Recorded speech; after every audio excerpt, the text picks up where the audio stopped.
Get ready for 2 hours of hard-hitting football talk, straight from their jocks about the jocks. It's Football on the Know with Jim and Joe. All right, what's going on, everybody? Welcome to another episode of Football on the Know. I am Jim McPhee, and alongside of me is Mr. Joe DeCapita. What's going on, Old-Alls? Welcome back for another edition of Football on the Know Show. Locked and loaded, ready to go. We're talking playoffs. We're talking all kinds of things about football. We are locked. I'm excited because for the first time in a while, I feel like these playoffs are absolutely amazing. I mean, there was in the first round, we had a couple of close games, but man, there was some domination being put to work last week. You know, the Tampa Bay Buccaneers letting everybody know that the Eagles didn't even belong in the playoffs really quickly. The Bills dominated the Patriots, which I don't think anybody anticipated that game going the way that it did. The Bills just absolutely just dominated the Patriots. They couldn't do anything against that team. So they came prepared. They were ready, willing, and able to go. And there was a lot to like for some of these teams where they really showed some explosion in their offense and their defense coming to life. The 49ers, I mean, that was a close game, but like we talked about that game last week, and it could have went either way. But the Niners, man, just the way they've been tracking as they got towards the playoffs, it looked like they were just ready for it all. So they took on the Cowboys. They end up fending them off and beating them. And, there was a lot of excitement in the air for the playoffs to commence, and it happened. Now we're into the second round, and there's quite a few really, really good games. Yeah, absolutely. You know, you're really excited for a guy whose team was in the playoffs and they got knocked out in the first round. But I'm just glad to turn the chapter. Let's go make it an all new thing. We're moving on to the off season. We're moving on to Cincinnati. Yeah, right. On to Cincinnati. Right. We're all done there. We're done there. We left Cincinnati. We're going back home. Yes, absolutely. So, definitely thank you for joining us here. Everybody out there on Spotify and Apple Music for listening to us on this podcast, and also out there on YouTube, Football on the Know Show, and also you can follow us on Twitter, FB_Know. And be sure you join our Facebook group as well. Again, the Super Wildcard Weekend it was now, Joe, because they added that extra game. You know what I mean? The extra couple teams. So now it's Super Wildcard Weekend. And we had a Monday Night Football game, which is pretty cool. Yeah. Some, like you said, maybe besides your Raiders game, that was semi-close. And I think that that Cowboys game was close for a little bit at the end. Those too. There's a lot of blowouts, like you said. I mean, it was pretty interesting. Let's talk about the first ones here, and that is the Buffalo Bills and the Patriots. A lot of people, you saw a lot of the analysts even going with the Patriots on this one. I sided with the Patriots. I thought it was going to be a closer game than it really turned out to be. I was trying to get a game back here on YouTube. But, I mean, again, I thought really the Bill Belichick, right there in the playoffs so many times, again, the same coaching staff has been there a billion times to this type of thing. And it seems like this team always steps up. And, that coaching tree that they have there, I mean, you think they would be able to give their all here, and it looks like they didn't even show up at all, like a team, not at all.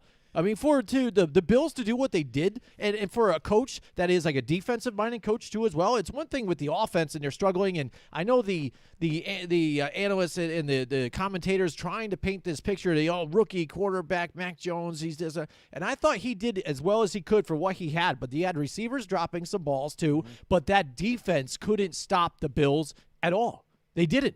They just flat out didn't. They just let them drive and score every single time they touch the ball. And you can't win a game that way when that is happening. No, and it goes back to the first game they faced each other.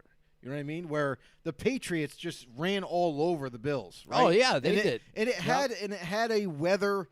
The weather played a huge part of it, and it forced both teams to run pretty much the whole game. But only one team could do it that week, and that was the Patriots. And then the second matchup that they faced each other, it was a whole different ball game there. The Bills, for that second matchup, were able to utilize their whole offense, attack in the air, run on the ground, have some screenplays. Josh Allen doing option plays and taking off and running. There was everything at their disposal in the second game where they actually took advantage of the Patriots defense. And then what seems to me is in their third matchup in the playoffs is where I feel like the Bills coaching staff looked at all that film from the past this season, and they put it all together, and they really developed a phenomenal game plan against the Patriots and what they do like to do, and the Bills just counteracted everything, and that's what led them to a dominant win over the Patriots. So honestly, I think this was more about the coaching staff. I feel like the Bills coaching staff just simply outcoached, and I know it sounds funny, but outcoached one of the best coaches in the NFL history, in Bill Belichick and his staff. So there you have it. I mean, their third outing, and you could see, like, the Bills were just more – it seemed like they were just more prepared for some reason. It seemed like they executed a heck of a lot better than the Patriots did, offensively and defensively. Even special teams, they were outplaying them. So that game was the Bills' game. I mean, they needed to play a perfect game in this to lock it in, and they sure as hell did. Yeah, do you want to talk about perfect game? Let's take a look at Josh Allen's stats for the game here. Versus the Patriots, he went 21 for 25, Joe. That's 84%, his completion percentage. Passing yards, 308, 5 touchdowns. No INTs for a rate of 157.6. And just to tack on some extra here, he ran 6 times for 66 yards, and that is 11 yards per attempt in the running game. So he didn't even have to do it. He still had 66 yards running, but he didn't even have to do it all on his own because we had a Devin Singletary, sighting too, Joe. Yeah. Like, they were running the ball, too. It was just crazy. Like you said, running on all cylinders, doing things they weren't even doing before that they were getting in trouble with, that people were even saying, why can't they run the ball? Why don't do this? Josh Allen is the whole team. They alleviated some of that pressure here from him and got the running game going. And, again, that defense just seemed they were unprepared to play. And the Bills, they did their homework, and they said, we're going to do to them what we did last time, but we're going to do it worse.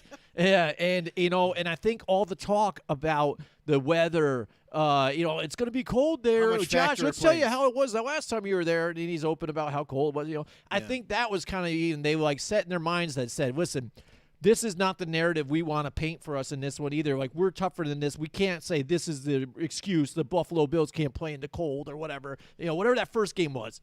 That was a fluke. Oh, that was wind. Whatever it was, that we're going to fight through this. We are the better team. And they showed it that game. And they just absolutely dominated. Wasn't even close. Absolutely. And it was embarrassing. And in that first matchup that they had, it was more about the wind. It really wasn't the cold. It was how windy it was. And it was hard for both teams. That's why the Patriots came out with that game plan of just simply running the ball and putting their nose to the ground and just keep going and pushing. And the Bills just didn't have an answer for that running attack in the first matchup. So that's, to me, was a little – it was a little different in the second matchup where it seemed like the Bills seemed to do a better job against the run. They weren't allowing the Patriots to do what they wanted to at will. I don't know why it took them all game the first time to figure that out. But, again, they made corrections. They obviously looked back at it, and then they went right up against them and put it to them. Yeah, absolutely. So, they move on, and they're going to end up facing the Kansas City Chiefs next in the next divisional round. So we'll talk about that in just a little bit. But definitely familiar foes. Definitely. And moving on from that, the Chiefs, though, again, they handle the Steelers pretty well, and they say adios to Big Ben. And it was tough to see that game, too, because the defense was trying to keep them in here. Saw T.J. Watt making a lot of moves for them. But the offense couldn't really get it going at all, against the Chiefs, and they just didn't. They weren't ready. They weren't ready to be there. They showed that they were a wild card team that happened to sneak in and backdoor into this playoffs, but thanks to the they Raiders. just were unprepared there. Yeah, yep. And then so they move on. And your Raiders here, quick before we move on to some of the other controversial things in our subjects here, you being a Raiders fan, you watching that game, again, there wasn't even a time in that game for me watching it that I didn't think the Raiders that were out of it. I thought they were still in it. I still thought they were playing well. That defense was still balling out too. They were keeping you in that game. Just some ill-timed things, and I think it was what killed you is certain penalties at big moments when you end up getting like a first down and it gets called back because of a hold or something like that. But that's something that's been against the Raiders since the coming of days for them. Mm-hmm. I mean, it seems like they've always had to play somewhat against the referees at times because you can call a holding play on any single snap. I mean, you just can. Mm-hmm. You just gotta be looking for it. So, yeah, there was definitely critical moments where penalties were getting called on them, and when they had a big play or two, and it would just kind of drain all the momentum that they had, and they ended up punting away.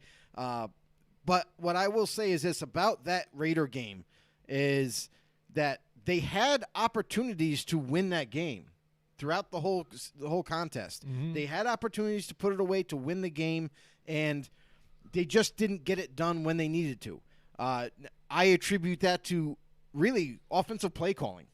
I mean, there were some bad play calls from Greg Olsen, and which held back this Raiders offense. Another thing I'll say, too, is the drops. There was plenty of drop balls from receivers, and not just Zay Jones, but also it almost seemed like every single receiving threat, whether it be Darren Waller or actually the backup tight end, Foster Moreau, he had a drop for a touchdown. Deshaun Jackson dropped a ball for possibly a first down or touchdown. You know what I mean? Hunter Renfrow, who never drops the ball, dropped the ball one time. So it went up and down the roster, and it seemed like everybody at least had one drop, and they were critical. They were first downs. They were for big chunk yardage or even scores. So a lot went against the Raiders, but nothing more than the elusive whistle in the game. Yes. We'll get that in just a second. I just want to say hi to everybody out there. Paul Matty's in the house with us tonight from Playa Linda Beach, Florida, which I think is funny because I looked up Playa Linda, and that just means beach, Linda Beach, which I don't get that. Doesn't make sense. But happy playoff edition Wednesday from Mike Tackett. He's in the house. He went 4-2 last week. Joe went 4-2. I went 5-1. And man, if I only picked the Bills, I would have had 3 wins that last week. But he went 185-93 on the year. This week, I'm gonna go with the Titans, the Packers, the Bucks, and the Chiefs. Excellent. We'll get to those in a little bit. And No Donnie in the house with us tonight. What's up, No Donnie? He says hi. Sorry guys, about your Cardinals, bro. Yeah, sorry with the Cardinals again. Another team that didn't. I was look pulling like for they him. kind of showed up I was either as pulling well. for But yeah, Joe, the infamous whistle. Yeah. All right, why don't you dig into that one? So I was as I'm watching this game, right? Joe Burrow he rolls out, pressure's coming at him, and he goes to deliver the football right in towards the end zone, right? Touchdown, Bengals. You know, that's it. They score, right? But there was a whistle at midpoint. It was almost like as it came out of Joe Burrow's hand, the whistle, the elusive whistle from a referee, basically was killing the play. And they called it a touchdown. They enforced it as being a touchdown. There was no challenge. The NFL didn't step in, nothing like that, until after the game. Everybody started to question what's it with that whistle? Why didn't the rule is in any event if there's an inadvertent whistle, you replay the down. So that touchdown shouldn't have happened. They should have replayed the down, and who knows? Maybe the Raiders stop him that time. Maybe they make him kick a field goal, and that changes the rest of the game. You never know. But that play right there, a lot of people are pointing to, as you know, especially Raider fans, as saying, well, we would have had a better chance to win if this went this way. Maybe, maybe not. But bottom line, and this is where we've talked about this through this season. We talked about it through last season. The referees need to be better. They just need to be better. This kind of thing cannot happen. And if it does happen, obviously you got to replay the down or whatever, but this is one of those mistakes that happens in some games where the referee's got to be held accountable for.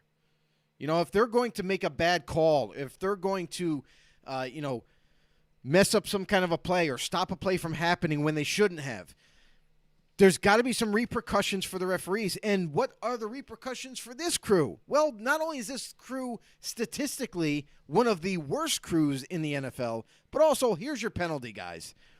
You can't ref any more playoff games. That's it. That's it.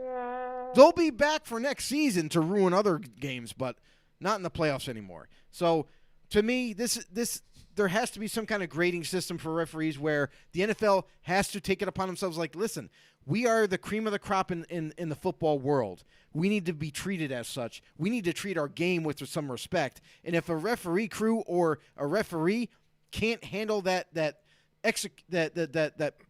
excellence, the level of excellence, you can't keep that standard, then you cannot be a referee in the NFL anymore. It's time to go. Mm-hmm. So, listen, we debated about this before where we would say, hey, we need full-time refs. That way we can train all of them to call the same play, the same way, everything's uniform. And that's what you aim to be. But when you have part-time refs and they continually either steal a game away from a team or ruin a game, it doesn't look good for the NFL. So as much persecution as the NFL has faced for this whistle, this is just one play. They blew calls throughout this game for both teams, and I can only imagine a lot of other missed calls throughout the playoffs for other referee crews. So something needs to be done. It's probably nothing's going to change in the immediate future, but something has to be done. Yeah, a few different things with the officials this past weekend.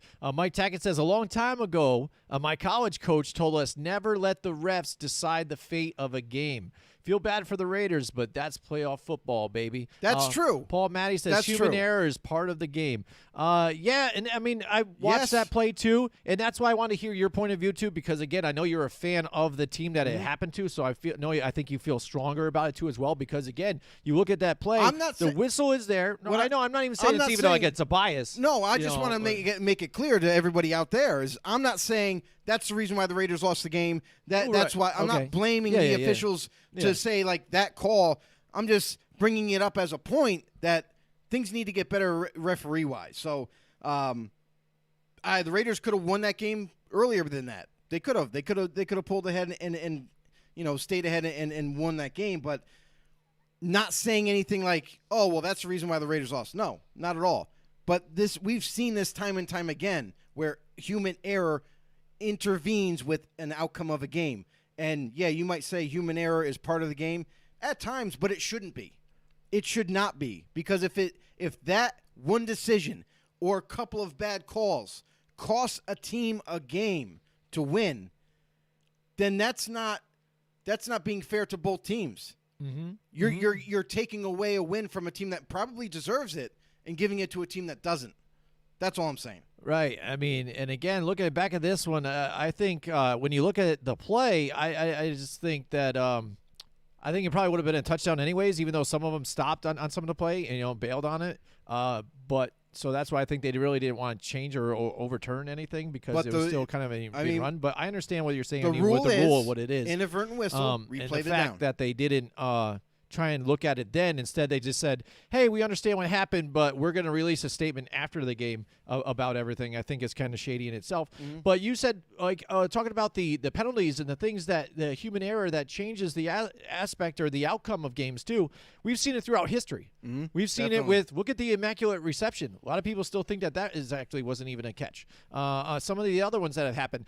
I think they just showed, when they were talking about the Buffalo Bills game, I think it was the Ice Bowl. Like, it was that fumble that fumbled forward, and he dropped it, it went forward, and they kept, shimmying it, that was the Holy Roller game. The Holy Roller game. That ended up being a rule after that. Right. The rule changed after that.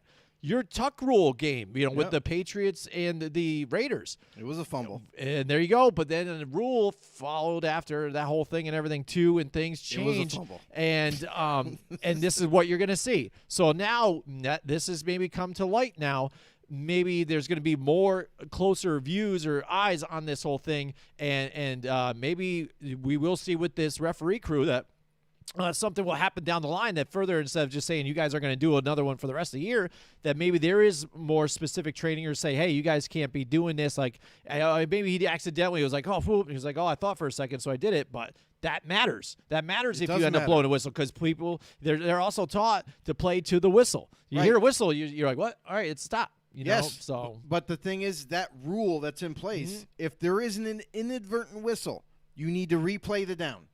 So that touchdown shouldn't have happened. Yep, and then like because you said, of even the too, rule.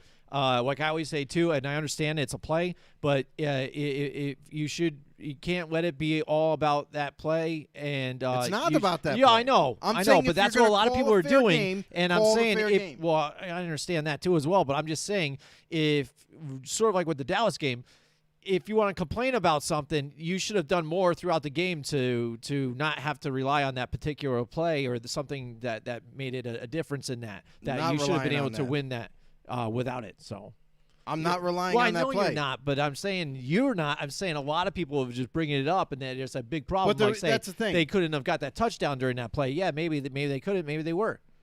But you don't know. But it's over now. If the Raiders wanted to win, they should have just scored more. You know what I mean? Yeah, but that's not what I'm saying. No, I know that's not what you're saying. I understand. If you're going by the rule book, right, then because this is a big deal right now, that's why we're talking about it. But if you're going by the rule book, and if you're a referee in the NFL, you replay the down. That touchdown shouldn't have happened because it should have been replayed. Maybe they score. Maybe they score again, but you gotta. Hey, you want to enforce these rules, you enforce them when they're there. So. Well, the thing is, if it really happened with a referee, you would think that the referee was like, man up, like, yo, I did this, right? Because they're also trying to say that, well, we hear plenty of whistles and other noises from the crowds that are happening, and people are doing this to try and throw it off. How do you know it came from us? You know what I mean? Yeah. Okay. And that's what they do. Yeah. Why wouldn't they say, yeah, I was the guy that did it. It was my fault. You know, we have to replay it down. Because they get in trouble. Well, yeah, I know, but I mean, you work for a big, huge, organization that is the NFL and this and that. You should be held accountable for what your actions, what you're doing, because again, you are responsible of officiating in the game, especially in an important playoff game. So the fact that somebody didn't come out and say like, yeah, it was me, as another issue that leads to something like this where there's controversy and like, oh man, why did they do that? Oh, they screwed the Raiders again or this and that. You know what I mean? We're having these conversations when it really shouldn't be one. All right. It was a good fought game either way. It was though. I mean, I enjoyed that game. I watched it right to the end. So, I feel bad for you. You weren't able to pull out that win. I don't feel bad because this just exposed how bad their coaching staff was.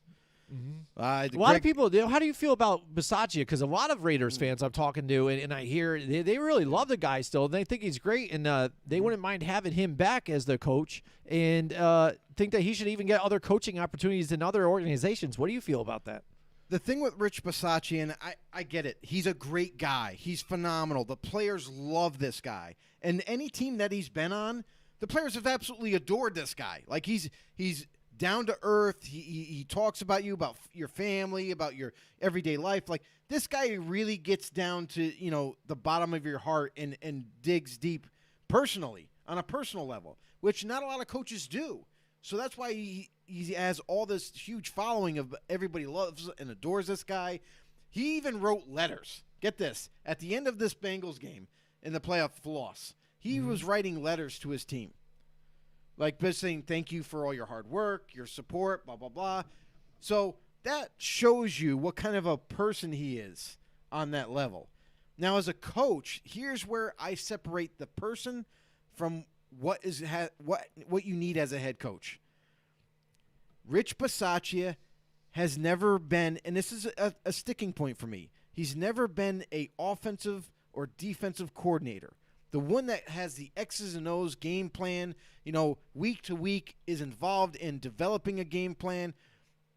Bisaccia, I get it. The head coach, he's part of it when he became the interim head coach. He's part of that game plan for each week. However, I don't feel that Rich Bisaccia is that type of X's and O's type coach that is going to make those tough decisions, whether it be an offensive play call or defensive play call or what have you. That, to me, is important as a head coach. I get it. Head coaches are basically managers for the football team. They basically manage the call in-game. Should we kick a field goal? Should we punt? Should we do this? Should we do that? Should we go for it? This is the problem for me, is I don't think Rich Bisaccia has enough experience as either an offensive or defensive-minded coach that can actually help in the game plan that is taught to these players. So I just don't think he has enough. He's got the love of the players, no doubt about it. But for me, I want a coach that knows something either offensively or defensively. And if he doesn't have those attributes, I don't think he's going to be a good head coach long term. The short term, he was successful because the personnel, the players, they all loved him. They adored him. They worked hard for him. They pushed as far as they possibly could to get him to maybe stay as the head coach. But to me, personally, I don't think he has what it takes to be a head coach for a whole season. And I would not like the fact that if he does stay as a head coach, I don't think the Raiders are going to go down a successful road. All right. Well, yeah, that's the thing is, too. It's like everybody wants to talk about how great he is. Yeah, he might be on a personal level with some of these guys, but again, he seems like he's one of those guys that's just chill. He also said that, too. He lets the defensive coordinator do the defensive coordinator stuff, offensive coordinator do their thing, and he still looks over special teams and just hangs around and makes sure everything goes and coordinates the way it should be. Some coaches are different in that. Some are more vocal, some are whatever, but it just seems like he's very docile on the sidelines, just kind of watching the games, just like, he doesn't have a lot of reaction. Don't get me wrong, I'll give him some props. He showed some fire in that playoff game. He definitely showed some fire, but there's things that happened throughout the season when he was the interim head coach that kind of bothered me. One being at the Chiefs game where players were in the middle of the football field, standing in the middle of the football field, dancing around, basically parading themselves like they were going to dominate the Chiefs somehow. You don't even have you haven't dominated the Chiefs organization in quite some time. And now you're dancing on their logo in their own house. That to me is one, disrespectful, and two, it should not be allowed. Rich Bisaccia in that instance was already in the locker room. He wasn't even out there with his players. He wasn't out there to enforce and say, hey, you guys, get off the field. You know what I mean? Get into the locker room now. You know what I mean? Stop acting like hooligans. You know what I mean? So that to me shows me lack of control. Like the players might love him, but if you can't control your team enough to stop boasting about on their field and everything, that to me is not a head coach. It's not a leader. All right, so let's move on to the other game that really started a lot of headlines that was closer to is that Dallas Cowboys game. Again, 49ers were really putting it to them early, but then again, they really trying to give up that game too. They did what we thought they were going to do. Again, utilizing that running game. Deebo Samuel, a big part of their offense, and just keep it in and keep pounding it away. But then they decided to throw the ball a little bit towards the end of the game too. And Jimmy G with that pick, I was just kind of like, oh, what are you guys doing there? And allowed the Dallas Cowboys to come back into this game. And we see that drive at the end where Dallas is kind of making it down to like the 40-yard line, inside the 40-yard line. It's 2nd and 1, I think, and there's 14 seconds left, and everybody wants to debate this call after the fact of what's going on. Let's take a quick look at that play and what ensued here. This is the play that everybody's talking about where it's quarterback draw, with 14 seconds left. He gets down about 8 seconds left, and then all the time. Yeah, they're just reset the ball, and then there he is. See, the ref moves in there and shuffles the ball and couldn't get it done. And this is the problem right here is one, he basically ran the clock out. Two, if you're going to spike the ball, you got to hand the ball to the referee to spot it. Because you are not allowed to snap that ball until he spots that ball. So that was a mistake by, you could even say Dak Prescott, the center, anybody. Anybody that was involved where that ball was, that's the center fault, the quarterback's fault for not handing the ball to the ref so he could spot it, so you can snap it and down the play. Stop the clock. I don't know. That was a terrible mistake by Dak Prescott, and I would even include the center. Because the center just tried to snap. He was just about to snap it anyway. Right. It seemed like that. That's what the funny thing about it is, too. Because, again, we heard the press conference with Dak Prescott after the game, and he says, we've ran this play a bunch of times in practice and stuff. So we've done this before. It wasn't like just all of a sudden came about and decided to do this last minute and like, why the hell are we doing this? This was a plan. They've done a quarterback draw on this and draw it out, and this is how it goes. Now, his one thing he did say was that when they run it and they do it in practice, they know that the ref still needs to touch it, and they just assume that when they set it there, he's going to give it to the center still. He's going to set it, and then the ref needs to just come over here and tap it and touch it so then they can run the play. Now, it's very confusing because I know you want to run these in practices, and you're not going to have the official there to do it, but I don't see that ever rarely really happen with an official where they already going to have the center, the quarterback already set the ball for you. So then the official has to come over and just tap the ball. So then you can do it. 9 out of 10 times I see people running once they get down, running right to an official. Yep. And here we go. Hand them the ball so you can set it down and then put it down. Right. And there you go. All said and done. And when it happens in the way it did, he feels like the referee came out of nowhere, blasted him in the back. He goes, I don't know, all of a sudden I'm getting hit from behind. And then the ref, and I understand it too because it looks kind of suspect. Again, I'm not saying anything. I'm just saying from a Cowboys fan point of view that when you see the replay, like we showed the close-up, the ref grabs it and then moves it back and then moves it up forward again. So that extra other shift, that's a whole nother second again. They're like, well, why is he moving it like that when he could have just went over and grabbed it and boom, and then they could go. So, and then why did he plow into Dak Prescott? Like boom, like hit him from behind, That was his quickest route to get there. Right. You're looking at it. That's He's trying to run that play. I don't think the refs right there were even expecting the Cowboys to run a draw like that. So they had to run up to get to that ball as well. And it was just a big ball of confusion. And that's why it's even titled The Cowboys Collapse, because they just had a brain lapse in that whole thing. Mm-hmm. You've run that a bunch of times, but you know what? That when you're running a play like that, when it depends on seconds, you have to get that to the official to snap it as fast as you can. You find him, you run, you to him, or whatever it's got to do.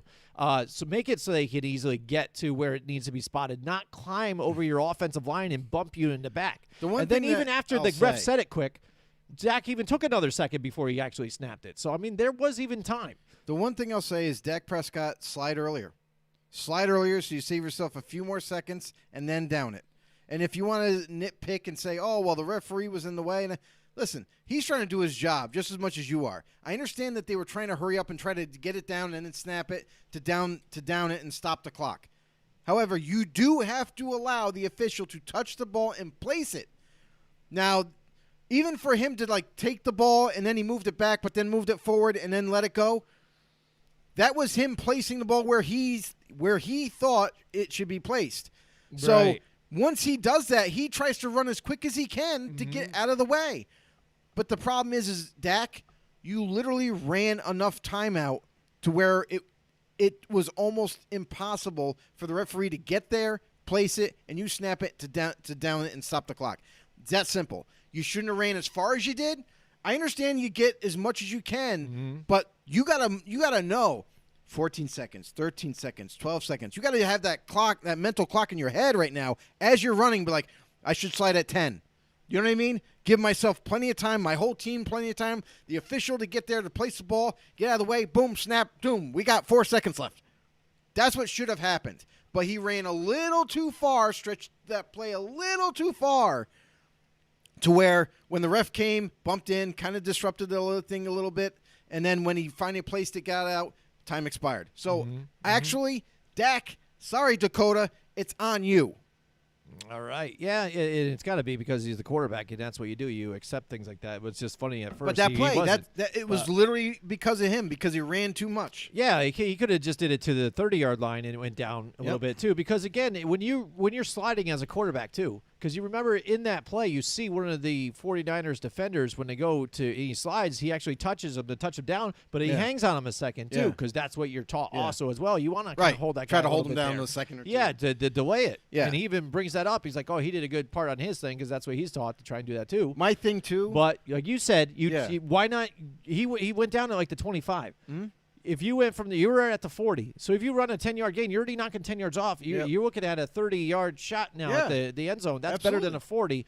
Roll with that, then you're down probably 11 seconds. It'd be a 47-yarder. Yeah, it's still makeable. It's easily makeable. Absolutely, better than what you're trying to do. A Hail Mary from where you're at there. But it was. I think it was just a mix of everything. You're trying to do it fast, trying to still pull this thing off. Mix of emotions. Mm-hmm. But I think the funny thing about this that has come to out about all this and the confusion and what it is, that now people, not even Dallas Cowboy fans, but even, analysts or whoever out there is asking now if Mike McCarthy should lose his job now after this whole thing. I mean, he just got hired not too long ago as the head coach here for the Dallas Cowboys, where he's spending the night with Jerry Jones and everything and having a pajama party. And this was the guy here. And now because of this, another loss in the first round for the playoffs, Dallas Cowboy fans are losing their minds, going nuts, because it was their year again, 10 years in a row or whatever, how long it's been. They keep saying it's their year.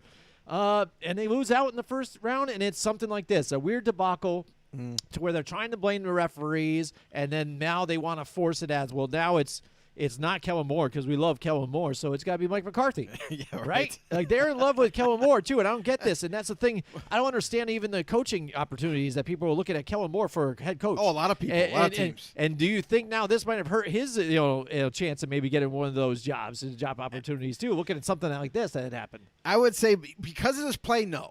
Because Kellen Moore's not out there throwing the ball around or anything. It's the player. So, actually, what should have happened after that play has transpired is when Dak got up, he should have thrown it to the ref. Throw it to the ref. Don't give it to your center. Yeah. Throw it to your ref. Your ref would have ran down, put it down. As soon as he puts it down and he runs, you snap it and down it. Mm-hmm. But it could have went a lot of different ways. We already know that. A lot of variables. Could have ran to the 30 and slid. Would have had a few seconds more. Could have just flicked it to the referee, let him place it, and then you would have been ready to snap it and down it. But either way, it was a good game, right down to the wire. Niners come out on top, and the Niners did what they needed to do. And I have to say one thing is we have to praise Deebo Samuel. What this athlete has been able to do this season has been absolutely outstanding. For a wide receiver who has a very strong build for his size and everything, he not only is a phenomenal receiver, runs phenomenal routes, catches everything, but wow, the way they utilized him this season, Kyle Shanahan also needs to be commended on this, is he's using Deebo as a running back too. And it's worked out miraculously for this offense. It's given them another spark, another dimension of this offense has developed, and it's something to watch for sure. I mean, I've seen Deebo do a lot of things. This season, he has thrown the ball for touchdowns. He's ran the ball between the tackles, outside. He's caught the ball and ran with it. He's done almost every aspect you could at his position, and it's been absolutely amazing. So Deebo Samuel's name should also be entered into MVP, offensive MVP, I feel like. Cooper Kupp, definitely deserving of it, but Deebo Samuel definitely needs to be in that debate as well. It just reminded me, too, when you look at what Josh Allen has done not only throughout the year, but then even what he just did to the Patriots in that playoff game, he didn't even make the Pro Bowl this year, but Lamar Jackson did, and things like that, some of the players that did. doesn't make sense. Can you believe that? Can you believe that he's not even? No, you know what? I can believe it because it's a popularity contest with that. It's all of it's fan and coach and player voting. That's what it is. It's 30%, 30%, 30%, and the 10%. Who cares, right? It's like the fan voting. But it's really popularity because it doesn't. This is where the Pro Bowl, you know what I mean, they need to change something up with that formula and how someone gets voted in, because it should be by a panel, a separate panel. And it could be former coaches, former players, whatever, but a separate panel that actually votes in said Pro Bowler, because there's guys like Josh Allen who definitely is deserving of it, had a phenomenal year, and he's not in there. Lamar Jackson struggled the second half of the season, and he gets in? Are you serious? Why? Because Josh Allen outperformed Lamar Jackson this season. So that's ridiculous. Yeah, I know. I mean, and that's the thing, is it needs to change. Yeah, I think so too. I always said that maybe another committee for the Hall of Fame voting, things like that. And that way, did J.J. Watt make it? Yeah, I know, right? That's what I mean. That would be the biggest hilarious thing that J.J. Watt really did. How about that? Oh man, but anyway. Yeah, again, that was a tight game for a little bit. Again, the Cowboys try to make it. Cowboys fans are upset, so I'm super happy right now, and we'll see. Again, they're talking about maybe firing their coach Dan Quinn. It might be leaving to get head coaching spot somewhere else. And now that Dak Prescott has fallen out of graces too, to where they don't think he's like a top 10 quarterback now or something like that. And not even a top 5 anymore. Remember, we would hear it about the QBR that he had, and his accuracy and everything else. Right. That's all out the window now. And it's funny how one play in a game that can just change the whole narrative about you. Yeah. I just think it's crazy. This is the most interesting thing about the Cowboys. That's very polarizing to me. You know what I mean? It's just, along with the media and the fans together, these two, they're like a divorced couple all the time. Fighting back and forth. Yeah. This one's to blame, that one's to blame, and just man, it's too much. Can we talk about for a second? What? Let's talk about this for a second. How the Rams absolutely dominated the Cardinals. Yeah, absolutely. Week. Absolutely. Let's take a look at that. There we go. The Rams, they root out the Cardinals 34. All I got to say is that's incredible. I mean, I expected this to be a way tighter game. I really did. I thought this was going to come down to some kind of a field goal or last drive, something exciting at the end. Instead, I don't think the Cardinals got off the plane. I think they are still home for some reason because the Rams just dominated. And I'll say this, offensively and defensively, they played a perfect game. The coaching staff, listen, as much as we poke blame at Sean McVay for not having a good enough game plan, for not having his players ready, for making a bad decision coaching-wise, he did a phenomenal job this week against the Cardinals. Mm-hmm. And it looked like on the other side, Cliff Kingsbury of the Cardinals, their head coach, was confused. Mm-hmm. If for the first time I saw him rattled on the sideline a little bit. The offense was spitting and sputtering, wasn't getting anything done. Defensively, couldn't stop the Rams. And Cliff Kingsbury is standing there because he calls the offensive plays. He's like, looking at all these plays, he's like, let's try this one, let's try that one. Nothing's working. I don't know what to do. In a high-pressure moment like this, first time, Cliff Kingsbury, this is his first time in the playoffs. His cage was definitely rattled, and you could tell.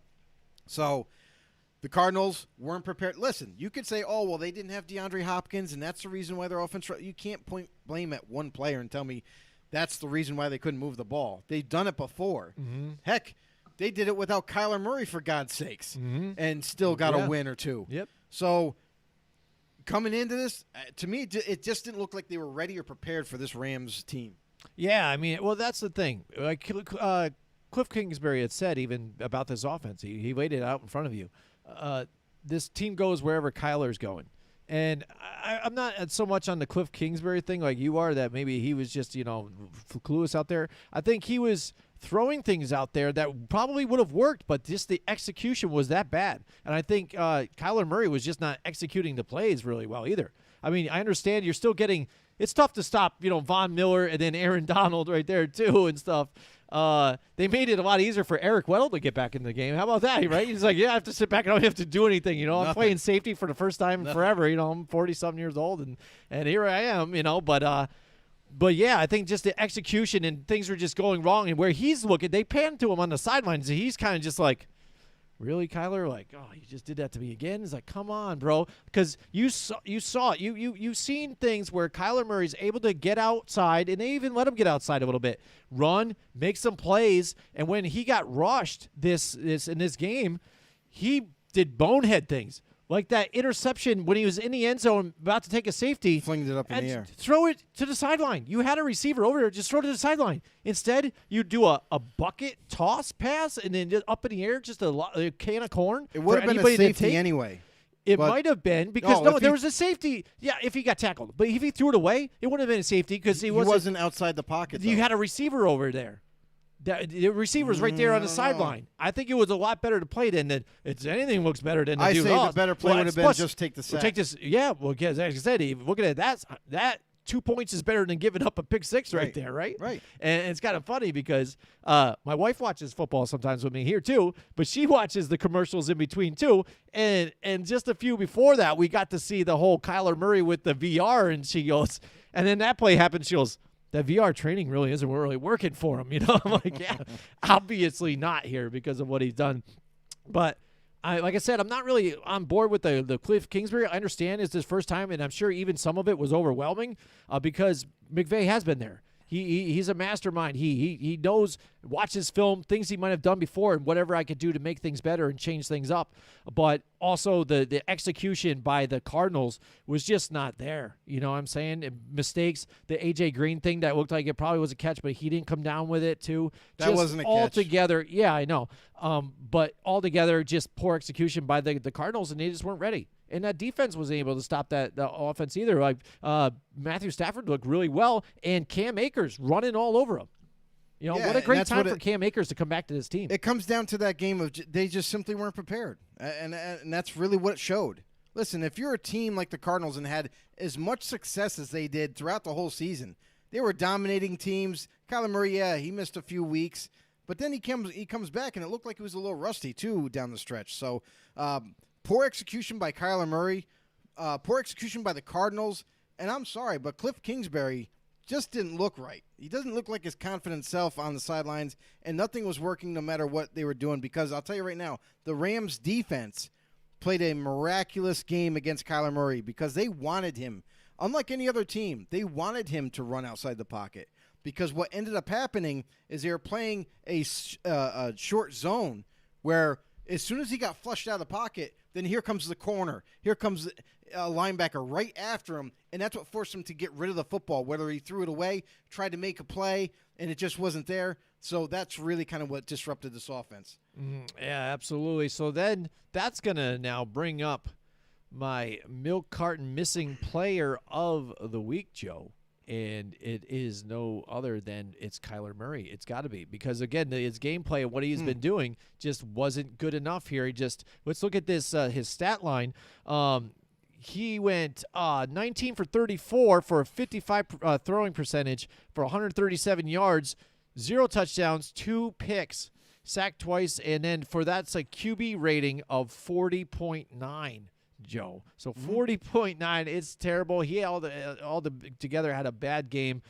Did not look good. So he was MIA. He was not there for his team to help lift them out of that mess of a playoff game. But there you go. And there's my missing milk carton player of the week.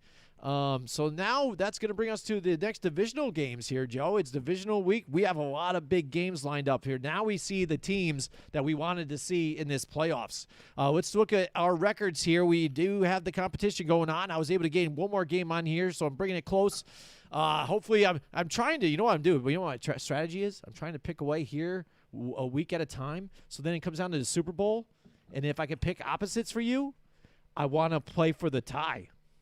So then maybe we both have to drink the next week. How about that? But it would be for this thing full of liquor. How about that? And I don't know how I do that. Maybe when we fill it up and then dump it into a bigger container, then we fill another one up. But I'm playing for the tie. Let's see if I can do it here. I don't know. But that's right. The picks competition is hot and heavy. It's divisional week.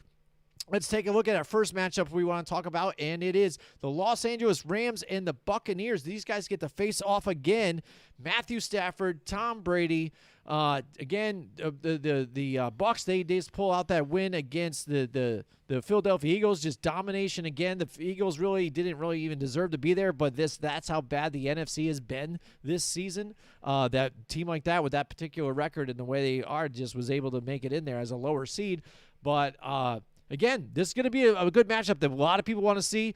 We get to see Tom Brady versus Sean McVay again and see if he's got that mojo against some stuff. But the Rams played these guys hard, and I really like their chances against the Tampa Bay Buccaneers. Absolutely, and that's the thing is when you're playing in the playoffs, you want momentum. That's a big thing, and the Rams have got a lot of momentum behind them right now, going up against the Tampa Bay Buccaneers, former Super Bowl champions. And unlike last year for Tampa Bay, the other concern is, where is everybody? They do not have Chris Godwin like they had last year. They don't have Antonio Brown because he decided to quit. They're missing some pieces that they once had last year that all helped push for that Super Bowl.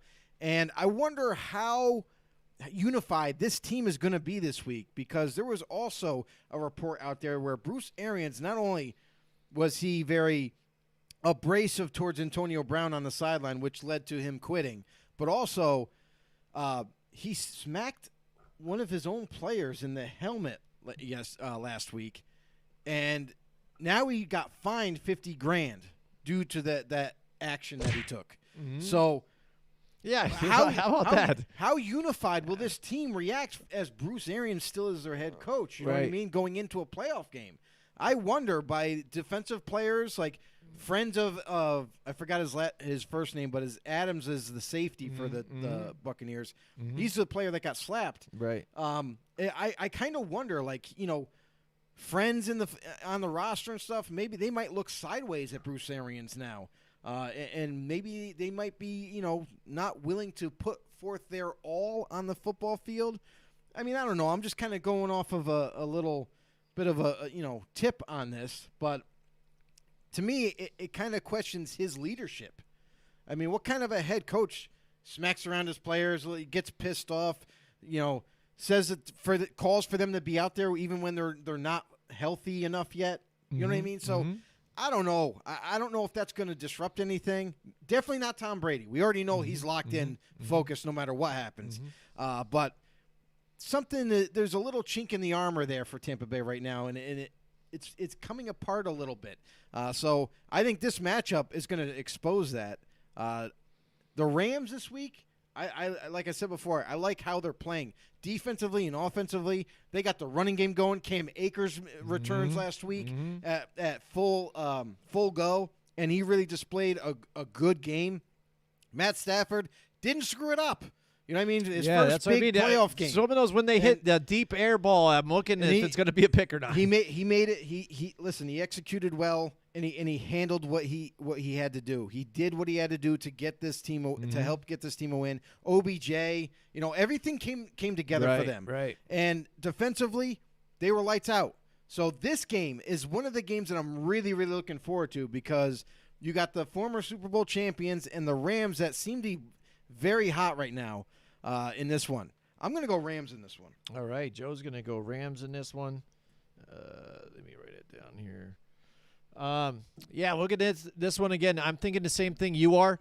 I know they had a banged-up offensive line, too. Here, the Tampa Bay Buccaneers, it's still going to be a game-time decision on whether Tristan Wirfs is going to be able to go for them. That'll be a big deal. That would be a big deal, exactly. That's what I'm saying. Like you said, they've lost some of the personnel on the wide receiving core. I think they're going to be – the Rams' defense sets up nice for this because, again, I think they're going to put Jalen Ramsey on Mike Evans. You're going to get to see that party going on there. And pass rush without that offensive line and some of those guys there, it's going to get crazy because now they have Von Miller with them too. Right. It's going to get nasty here. Now OBJ gets to play in a second playoff game here for him there, or another one. He won his first one finally here, so now he gets to go in this one and let's see what he can do. He's finally coming to, I think, with this offense and being a trusted receiver here for the Rams because you saw they were kind of trying to lock in on Cooper Kupp. And isn't that funny? That's the sneaky thing about this team and the kind of funny thing about OBJ because a lot of other teams, especially with the Giants, he was their number one wide receiver, expected to be that guy for Cleveland, but you also have other talents on that team as well. He's kind of that tricky number two for these guys to where they were double teaming on Cooper Kupp, so it would leave OBJ one-on-one, and that's kind of scary sounding, right? Isn't that nutty? And then that's where they went to him, and then that even opened it up, and Cooper Kupp started to get a little more play time, get some more catches here later on in the game and open it up for them. But this is, again, a really scary team. They got the quarterback they wanted to move forward here, and I think they do. I'm going to go with the Rams as well in this one, Joe. Next up, we've got matchup 2. Let's look at the AFC, and it's the Titans, the Tennessee Titans, and the Cincinnati Bengals here. The Bengals, again, take care of business against the Raiders, but they look pretty good. They look pretty good. They're running on all cylinders here. Joe Mixon running and Jamar Chase and Joe Burrow together look nice. I like the kind of poise that Joe Burrow had because, again, your defensive line and stuff, they were pressuring the daylights out of him, and he was kind of just stepping into it and really didn't seem fazed by it at all and really making some plays. But now Derrick Henry, King Henry's back in the house, Joe. This could be a scary thing because I think for me, the Titans have been that silent but deadly team. They're like that silent but deadly fart, I guess. They've been lingering around that I didn't really pay a whole lot of attention to. But again, somehow they grabbed that number 1 seed sneakily, past the Chiefs, and they were playing without Derrick Henry for forever here.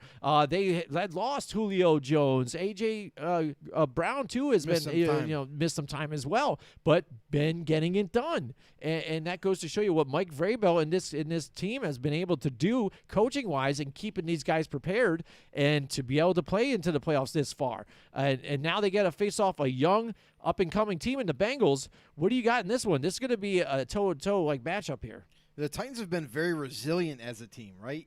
All season long. Hey, I'll admit it.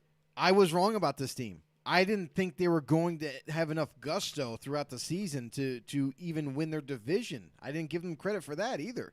I didn't expect the defense to play as well as they have this season, and the defense has played way better than expectations. I mean, they're right up there with the toughest defenses, and for them to lose a big significant part like Derrick Henry, and to find ways to win along the way without him, that just shows true toughness and character for this team. Defensively, playing great. Offensively, finding ways to win. Even with A.J. Brown and Julio Jones in and out of the lineup, and for them to able to still hold on to that number 1 seed, there's a lot to like for the Tennessee Titans going forward. Listen, they're no slouch in the Cincinnati Bengals, not taking anything away from their win. But there's going to be a problem that they're going to have on defense. They struggled against Josh Jacobs last week. Josh Jacobs had over 115 rushing yards on the ground. And if you're struggling against Josh Jacobs in that pathetic offensive line that the Raiders have, you're going to be in some trouble when you have to face Derrick Henry and his improved offensive line. So this, to me, the Titans have everything back at their disposal. Julio Jones, A.J. Brown, all going to be there. Derrick Henry in that offensive line, and Ryan Tannehill in his play-action plays. They got a lot. They got their hands definitely full as the Bengals defense. And then the other way around, the Titans defense has been locked down, especially right leading up to the playoffs. The Bengals team, if they can do what the Raiders, surprisingly, the Raiders defense, what they were able to do, they locked down Jamar Chase last week. He did not even become a factor last week. So if the Titans can somehow curb that and kind of slow down Chase and T. Higgins and Tyler Boyd, they can kind of temper that passing game down and lock down on Joe Mixon, then I think the Bengals are going to have a hard-fought battle in Tennessee. I got the Titans in this one. All right, Joe's got the Titans here. Again, this is a tough matchup for me because I want to try and get up a game here too, so I could go with the Bengals here, but I might take a step on this one again because I see the talent that's coming back. Excuse me. Derrick Henry's there. But even when he wasn't there, I mean, we saw Deonta Foreman, a guy like this be able to step up and also run too as well.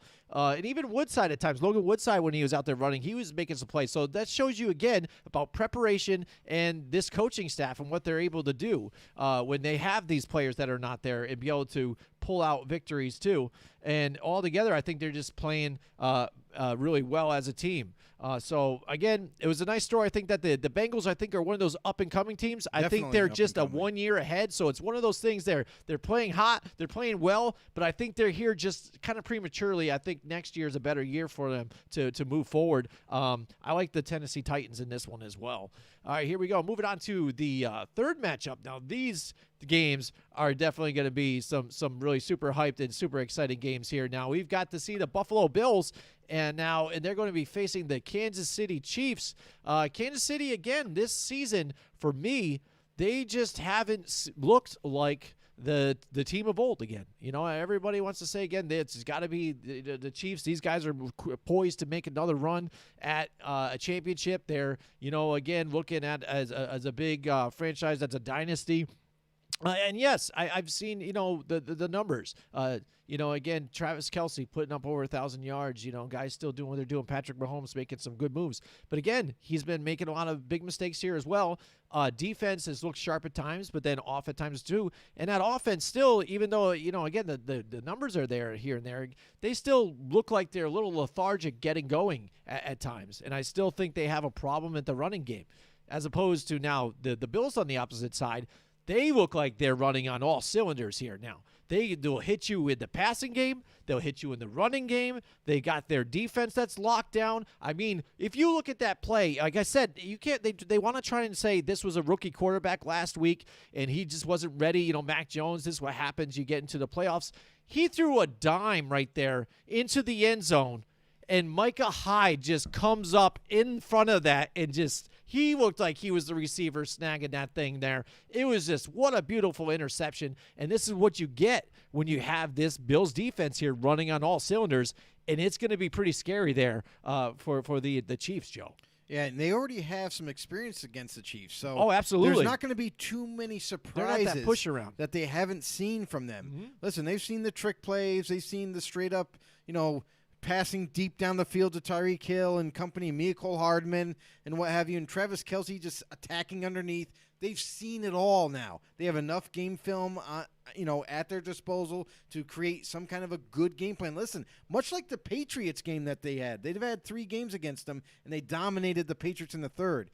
They already have a game or two against these Chiefs where they have enough documentation about them playing the Chiefs and the Chiefs playing them that they can actually come up with a good, solid game plan to face Patrick Mahomes and his wide variety of offensive weapons. And the other thing, too, is the Chiefs' defense, as aggressive as they've been down the stretch, what worries me for the Chiefs is that if they continue this thing, and don't get me wrong, this is what's actually helped their defense is to blitz a lot more and create more pressure. But if the Bills get their game plan down and they execute, they could really expose this defense big time, much like they did the Patriots. So the Bills are a very, very solid team up and down the roster. Their defense has come to play. They're one of the best pass defenses in the NFL, and they're going to need it against this high performance of the Kansas City Chiefs and their offense. So this game is going to be close. It's going to be tight. I think it's going to go back and forth throughout the whole entire game. It's all going to come down to turnovers, really, is what I'm expecting. If there's a turnover or two one way or the other, I think that's going to be enough to shift the game towards that team.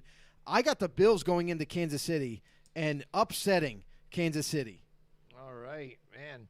All right. You know what? It's sad, too, because this is a thing because of the competitions and stuff. And I feel bad because I know we got our Bills Mafia out there and stuff, too, and I've been picking against the Bills. But I think I'm going to have to do it in this game, too, just to try and stay into this thing. I need to get at least one more win here, too. But I really feel confident about the pick for the next matchup. So I'm going to go with the Chiefs on this one in hopes that maybe they could steal one, but I'm still rooting for the Bills at the same time again because they're you guys. Again our local our New York team and stuff like that, and it is something stupendous for them to get back to these playoffs and maybe potentially get back to a Super Bowl that they can win. So was circle that a jab wagons. at the same time? Let's go Bills. Oh man, so I'm going to go with the Chiefs there on that one. One thing I also want to bring out to you guys is that it's a new year. And there's a lot of new changes going on. You know what you should do is you should go to Paul Perry Kitchens and so should Glenville. That's right. And go look at a new kitchen. Get your kitchen done. Make you feel better. It's tax time too. Everybody's getting their W-2s and stuff. You want to get that. Maybe get your tax things sent in and get your money early. How about doing that? You go down there to Paul Perry Kitchens. They have custom closets. They have custom shower doors too. And you get your shower redone. Do it all while you're there. Talk to my man Paul down there. He'll take care of you. Rebecca and a bunch of others down there. They're going to do what it takes to get you into the kitchen of your dreams or the shower of your dreams or the closet. Go into the closet, too, and get that big old shoe closet. Absolutely. Paul Perry Kitchens for 144 Freeman's Bridge Road. And while you're there, too, only a little bit down the road, you've got Mohawk Honda. And right now, in Mohawk Honda, they're still doing the KBB instant cash offer, Joe, and that is what it is. They take your trade-in, and they'll give you whatever Kelly Blue Book says. They're going to give you that, cut you a check right there. Or they'll give you the trade-in value onto another vehicle, and put you in a new ride that you love, that fits your payments, that fits your style, that just says you, absolutely. You talk about style, they've got the salespeople out there that'll take care of you. You got Greg Johnson, the general manager, for one, but you got Lewis, the VIP man Morales, Jake Hot Sauce Doyle, Cars with Kerm out there too. You got guys, all these superstars with superstar names. You got Brian B. Mack there, and you've got also Cam McKenna down there too as well. So talk to any of those guys down there or ladies and let them help you get you into the car that you want, the one that you deserve, the payments you expect. Let's do a deal down there. So go down to Mohawk Honda, where they go out of their way to please you, Joe. Absolutely. So let's get to our last pick here. Now we've got the matchup of the I think of the weekend. I mean I know that Bills Chiefs one is pretty good, yeah. but I think with his 49ers Packers here, I think this is a night matchup. The only thing that could deter this is really if Jimmy G is not going to play, because you're hearing about that afterwards that he got banged up. He is going to be starting. Yes. Well, that's big for them. But here we go. Aaron Rodgers, the Packers. He said before the season started he was happy doing other things, wasn't going to come back to the team, comes back last minute here, and then I want to pick these guys. Randall Cobb's going to be healthy for the game now, Joe, too. He's going to get his guy back. But we've got to see Alan Lazard, your man here. He's getting involved. It's not just Devontae Adams altogether. A.J. Dillon, a big part of their offense, too, at the running back position. Here we go. They're here. This is what it means, yeah. But this is the thing that Aaron Rodgers wanted. This is the whole can of corn here. San Francisco 49ers, Green Bay Packers. What do you got in this one? And what this is one of the better matchups. You know what I mean? This is like a rivalry. This is like they meet. It always seems like the Niners and Packers meet each other in the playoffs almost routinely, almost like an annual thing. But here we go. Another matchup. What an amazing matchup. And you got the Niners, who have been playing very well. They've been getting a little healthier every single week on that defense, and they are coming to play. They're going to get after Aaron Rodgers. They're going to do their best to attack him and try to make him flustered, even though he's got ice in his veins.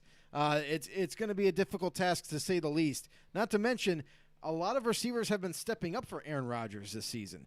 Alan Lazard. You got Marquez Valdez-Scantling. He's been in and out of the lineup, but he looks like he'll be healthy. You got Randall Cobb, who's returning. He's got all his guys returning. So it bodes well for Aaron Rodgers. And this offensive line, they've done a miraculous job of protecting Aaron Rodgers, keeping him from getting even further injured with his big toe. That seems to be getting a little bit better up to this matchup. And the Niners, man, they've been very impressive, especially offensively. And we talked about Deebo Samuel earlier, a guy that can do literally everything for this offense, running the ball, catching the ball, even throwing the ball at times. So the one concern I have for the Niners is, now that they've announced Jimmy G as the starter, he's coming in a little banged up. Now, I wonder how much that's going to affect his execution on offense, and if it does at all, do they make a change? Like, I understand Trey Lance is there. He's ready to help out. He's still a rookie. This is a big stage to put him in. But do they bring him in? A few little wrinkles in the offense. Maybe have him do like quarterback options or something like that. Utilize his legs a little bit on run plays or something. So just to conserve Jimmy G for this game, maybe even beyond. But that, to me, is kind of in question right now. I'm not sure how much they're going to execute with Jimmy G, and what happens if he gets hurt in this game. Is he healthy enough to take a few hits? You know what I mean? Or something gets rattled on. You know what I mean? Just something happens, and then it's all on Trey Lance. That's not something that you want. So that concerns me a little bit for the Niners offense. I think they're going to do a good job and try to keep the ball as much as they can out of his hands and run the football and utilize Deebo and what have you to try to fend off the Packers defense. And that's another thing is the Packers D is now healthy. I mean, they got back pretty much everybody for this matchup. So how well are they going to be chemistry-wise? Because it's been a while since they've had Zadarius Smith and since they had Jair Alexander. And you know what I mean? So are they going to be able to come in and play like they left? Or is it going to take a few maybe a whole half until they start to really kind of gel again. So both teams have their own faults up to this game right here, and it's tough. Like I almost want to pick the Niners in this one because I love the whole Debo thing and the story and what he's been able to accomplish this year. But I just don't trust Jimmy G in moments like this. Like, yeah, I get it. The Niners pulled away and they beat the Cowboys. But, my God, an elite matchup against the Packers, I just don't know if Jimmy G is going to pull it out, and that kind of concerns me. So I'm going to stick with the home team here and go with Green Bay. All righty. Yep, I'm going to agree with you, too, on the Green Bay Packers here on this one. Because you look at the defenses, you look at the running game, you look at the offensive weapons that they all have great. But you look at the quarterbacks, clear difference. Definitely. We've seen Jimmy G in the Super Bowl before. Didn't really look like he was the guy to get it done there. They had that game all together, too, in a while, I think. I think they really could have won that game. And they let it slip away from them and gave Tom Brady another victory, another championship. And here we are again. They're moving on into the playoffs again. I think coaching's good, all the other weapons, but I just don't think the comparison with the two quarterbacks is there. So Aaron Rodgers is going to move on again and advance to another championship game. Will it be the Rams? Or will it be the Tampa Bay Buccaneers now in this one? We'll see moving forward this weekend. Yeah. Super excited, Joe. It's going to be a lot of fun. Also, what's really super exciting is our friends Johnstone Supply, because it is winter time. It's cold. This week has been a whirlwind of different things, Joe. It was a snowstorm kind of, but there was a whole lot. But then it was warm that day, but then it froze the next day when it started to melt, and then it's got icy, and then it's been crazy.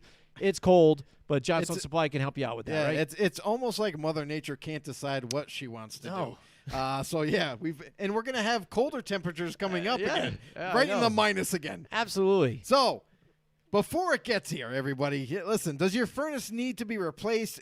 Or are you looking for an upgrade at some point for your heating system? Whether it's finding the proper change for your filters or making sure your home is nice and heated and warmed up properly, Johnstone Supply in Troy, New York can make sure your home is ready, willing, and able for the colder months. A family-owned and operated business. Listen, they've been helping upstate New Yorkers for decades right now. Visit their store in 6th Avenue in Troy, New York. For more information on how they can help you, Johnstone Supply's staff is ready to answer any questions that you might have. It's real simple. You may have... Listen, from George to Tom and the rest of the staff that they have there, they're looking forward to helping you guys out. Follow them on Facebook, or you can even give them a call. 518-272-5922. Johnstone Supply in Troy, New York on 6th Avenue. Give them a call. Set up an appointment. Get it all taken care of. 518-272-5922. And also, they also have a branch down in Florida. So for all your cooling needs, hit them up down there. They can help you out. We got a couple of know-it-alls out there. Mike Tackett, we know you're there. Paul Matty, we know you're down there. Maybe hit them up. Maybe you need some AC. You need some recharge your air conditioner. You need some work done there. They can help you out there too. All right, that's right. Johnstone Supply, a great sponsor for our show. Also, as you can see there, Buck Environmental Solutions too. We thank them, and Colorize too as well, big contributor. We have a lot of planned things here moving forward. Super Bowl week is coming, the Pro Bowl and all that stuff. We're going to be doing some special stuff for that, interviews too, so stay tuned for all that and updates on those. We want to thank everybody for listening to us on Spotify. Make sure you guys give us a rating too as well, and a like. And also follow us on Twitter, FB_know, and go to our YouTube page too. We're still building our YouTube page. Go there, hit the subscribe button, hit the notification bell, let you know every time we go live. And also become a member on our Facebook group. Our Facebook group is over 700 plus members. We talk about all types of different events that are happening in football and stuff like that, memes. It's a whole lot of fun. So come on along and enjoy the fun that we have and enjoying our know-it-all family. But that's it for us this week, and we will see you guys. Enjoy the games this weekend. We'll see you next time. Join us next week from 8 till 10 Wednesday night for more Football on the Know with Jim and Joe.